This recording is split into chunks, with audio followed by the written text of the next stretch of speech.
Selamat siang, Assalamualaikum warahmatullahi wabarakatuh.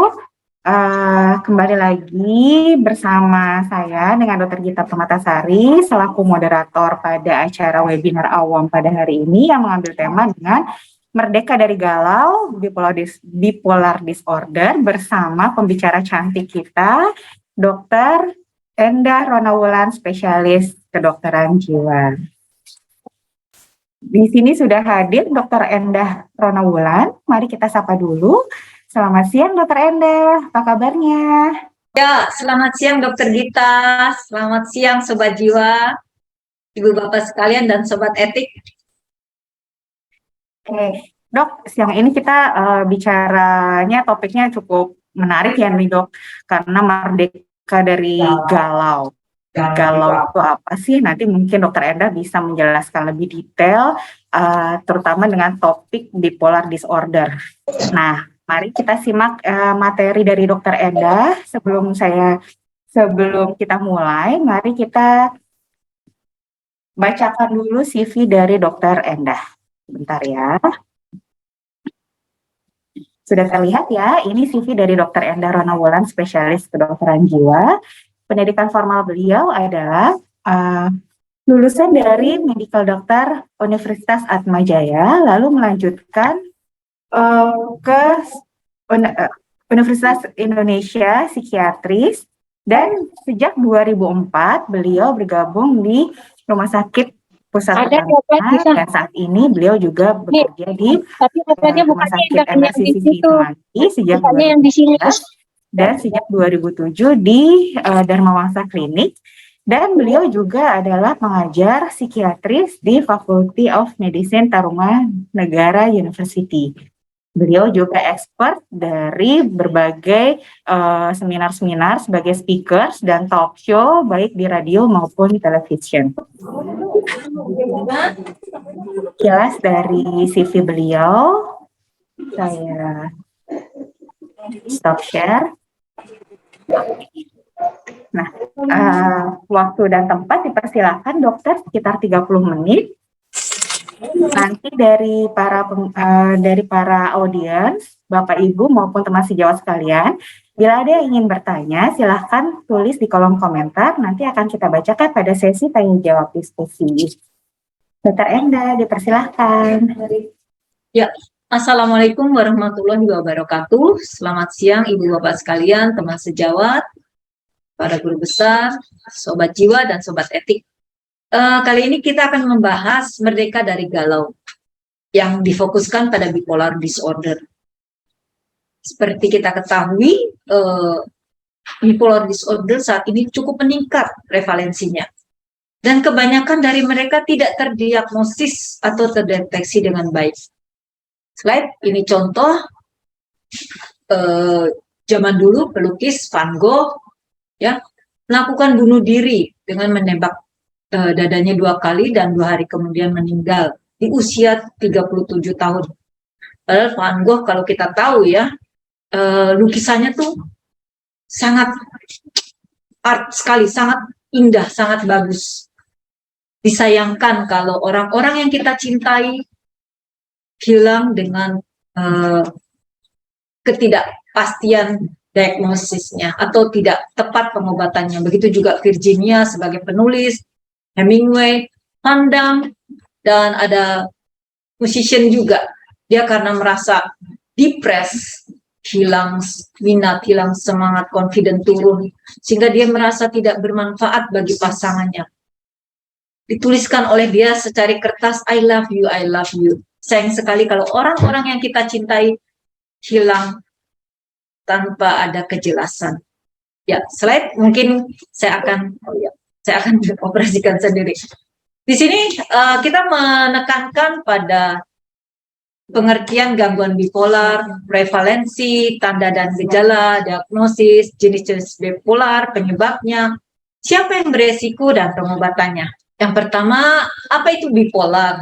Bipolar kita kenal sebagai manik depresif, penyakit mental yang menyebabkan suasana hati seseorang labil, terkadang berubah dari sangat bahagia, bersemangat, atau kita sebut mania, menjadi sangat sedih, atau kita sebut depresi. Bipolar adalah gangguan kronis, terdiagnosis pada masa remaja dan awal dewasa muda.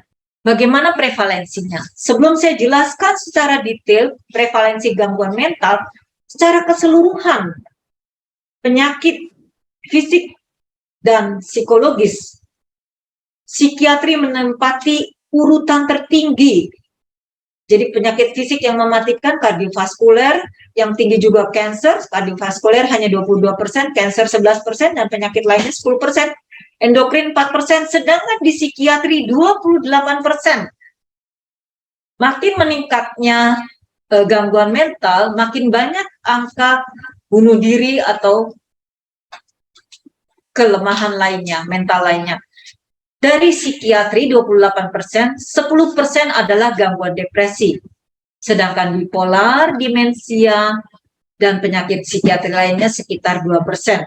Nah, kita lihat bipolar yang 2% ini sangat-sangat tidak terdeteksi dan tidak terdiagnosis dengan baik. 31,2% salah diagnosis, terdiagnosis sebagai depresi unipolar. 49% terdiagnosis sebagai gangguan cemas atau gangguan fobia, gangguan panik, dan payung cemas lainnya. Hanya 19,8% yang terdiagnosis benar gangguan mood atau bipolar.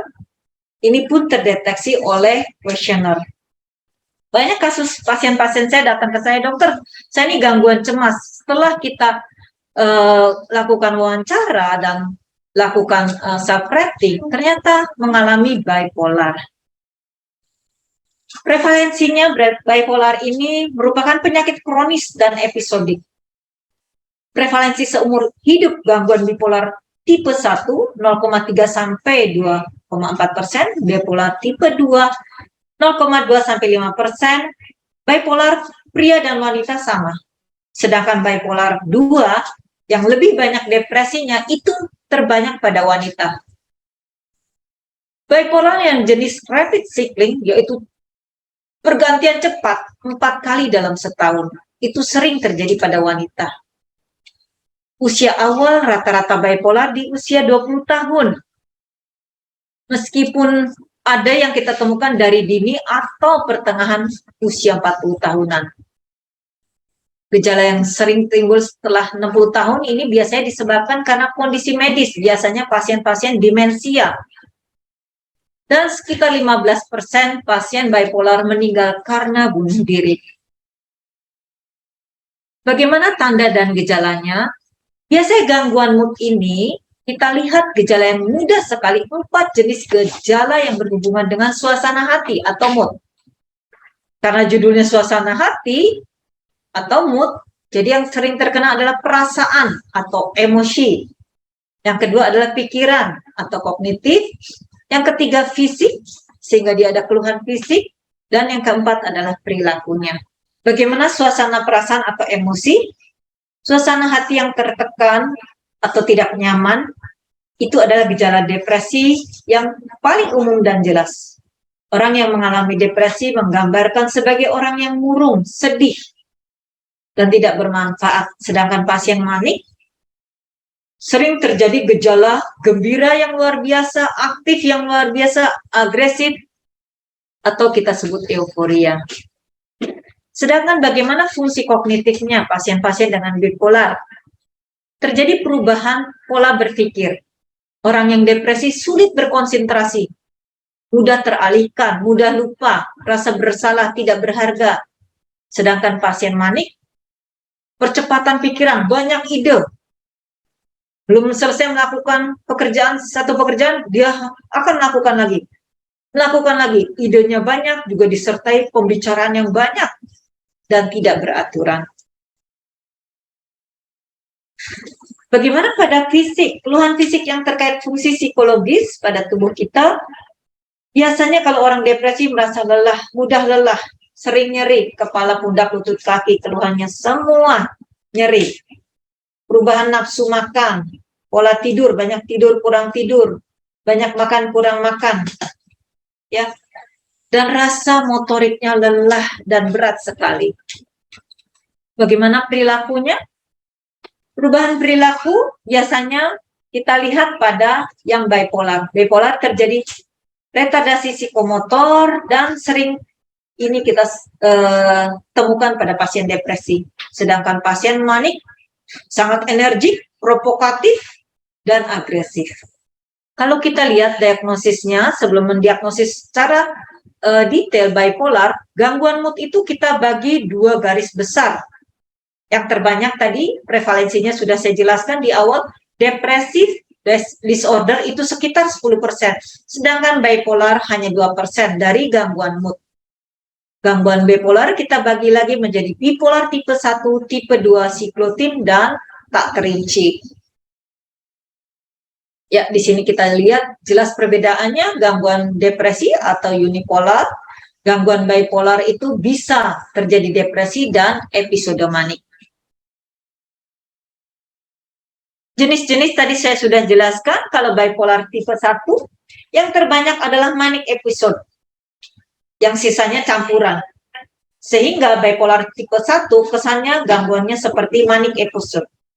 Gangguan bipolar tipe 2 terkesan gangguannya seperti depresi, tapi dijumpai maniknya hipomanik. Siklotin itu gangguan bipolar, depresi, dan manik yang ringan sekali, terus-menerus selama 2 tahun. Sedangkan tak terinci, untuk bipolar tipe 1, biasanya manic episode itu minimal 7 hari. Sedangkan depresi itu sekitar 2 minggu.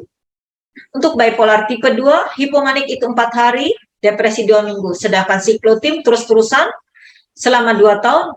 Sedangkan yang tidak terinci atau non-spesifik, itu dia bergantian secara cepat. Jam atau hari, manik dan depresinya. Biasanya dari DSM-4 dinyatakan manik itu suasana yang mudah tersinggung, terus-menerus sensitif, lebih dari 1 minggu, disertai gejala lain seperti confident, harga diri yang melambung, grandiositas, kurang tidur, aktif, banyak kerja, banyak ide. Saya mau bisnis ini, saya mau mendirikan pabrik ini, saya mau semuanya dia bayangkan, dia bisa melakukannya dengan baik. Biasanya boros, energinya meningkat, dan sensitif, bahkan mudah tersinggung. Bahaya sekali kalau ketika maniknya meningkat, dia tidak hanya verbal juga, dia juga physical aggression. Jadi verbal dan physical aggression. Impulsif sekali. Tersinggung, dia bisa menyelakai orang lain atau dirinya sendiri. Dan biasanya pasien-pasien ini dorongan seksualnya cukup meningkat. Bagaimana yang depresi? Merasa sedih, kehilangan minat yang menyenangkan, terus-menerus selama 2 minggu. Disertai penurunan berat badan atau peningkatan berat badan, banyak tidur, kurang tidur, perlambatan motorik, kelelahan, tidak ada energi, penurunan kemampuan untuk konsentrasi, dan pikiran-pikiran berulang tentang bunuh diri.